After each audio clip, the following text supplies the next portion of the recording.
Hey everybody, Dr. Carmen Imes here, and I'm back with some more book recommendations. This week is going to be a little bit different. This week I'm going to show you how reading fiction can actually help you understand the Bible better. If you've seen my videos on understanding Bible backgrounds, there's one video on the Old Testament and one on New Testament backgrounds, then they have prepared you for this. This, I would say, is an easier on-ramp to understanding the context of the biblical world. There is a new genre of biblical studies books that are available, and they've been coming out over the past several years. And I love this genre because it engages us so much, it engages more parts of our brain as we're reading. Everybody loves a good story. So what if we could bring the Bible to life by telling well-informed, well-researched stories?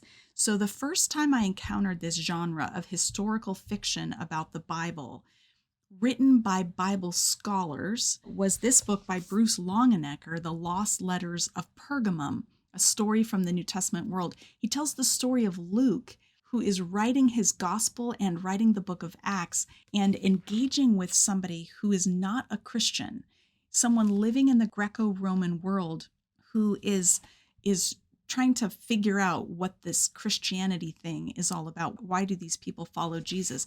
And so they write letters back and forth to each other. And what it helps to do is unlock for us what would have been really mind-blowing about the gospel in its first century context. If you've grown up in the church, the Jesus stuff, the story of the Bible is just like, oh yeah, that's how it is. But if you lived in the first century, there were certain things about the way Jesus acted and things that were expected of the church in the New Testament that would have been very radical and countercultural. And sometimes we miss these things because we're in a different cultural context. This book helped unlock that for me. It was a really great introduction to this genre. And then I started looking for other books that would do a similar thing. So here's a book by David DeSilva. I recommended a book to you in my previous video on New Testament backgrounds. He's a master of New Testament backgrounds, but he's also written this novel about the Makabian Revolt. The Maccabean Revolt happened during the time between the Old Testament and the New Testament, and he follows three or four brothers. It's been a while since I've read this one. Each of them respond differently to the Roman occupation. So one is like a zealot, he's trying to resist it. One has this kind of uneasy relationship, trying to do what he can to fit in, but not compromise his values. The third brother is like all in, becoming like a Greco-Roman citizen, trying to speak Greek and assimilate. And you can see the tension between these brothers as they each navigate this cultural conflict in different ways. This really helped unlock some of the tensions in the culture leading up to the time of the New Testament for me, really helpful. IVP has a series called A Week in the Life. I have two of the volumes here, one by Holly Beers, A Week in the Life of a Greco-Roman Woman, and here's Gary Burge's Week in the Life of a Roman Centurion. These are really interesting because they focus on a different member of the population. So, Roman, a Greek woman, and it follows their daily life in a particularly intense time of their life. And you learn things along the way. There's sidebars that explain, here's one on Pontius Pilate, and there's sidebars on various topics. Here's one on honor and shame, alongside the story. So the stories, I would say, are well written, and the extra sidebars kind of help illuminate things that we might need help with because we're in a different cultural context.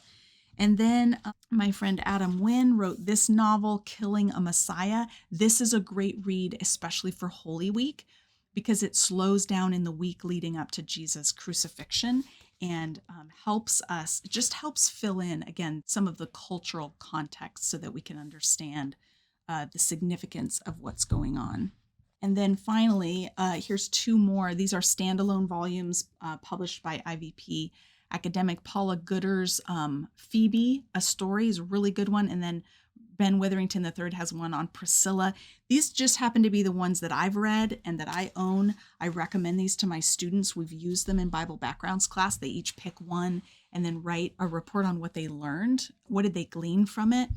Some of you might be wondering, why fill in details that the Bible's not telling us? Isn't the Bible enough on its own? Yes, the Bible is enough. It's sufficient for telling us about faith and life. On its own, it tells us everything we need. However, we live more than 2,000 years after most of the events happened. We are in a different cultural context. We speak a different language. And there is so much about ancient culture that our lack of knowledge of that ancient culture makes it possible that we will miss the point of the biblical text, that we will miss out on some of the nuances or resonances of the biblical text. So it's not like we're going to miss out on getting saved if we don't read Bible backgrounds, but Bible backgrounds can really help us catch the full weight of the gospel, the full picture of what God is doing, not because we're reading things into the Bible, but because we're understanding the backdrop against which the Bible stories took place and the context in which biblical writers are making their claims. So I think to fill in the ancient background helps us to be more competent readers of the biblical text. I've gained so many insights from this. I did go through a period of time in my life where I was anti-historical background, where I thought that these things would distort our picture of the Bible because it's adding in details that the Bible doesn't include. But I now understand that an act of communication assumes certain things between the one communicating and the one receiving it. And the Bible was not written to us.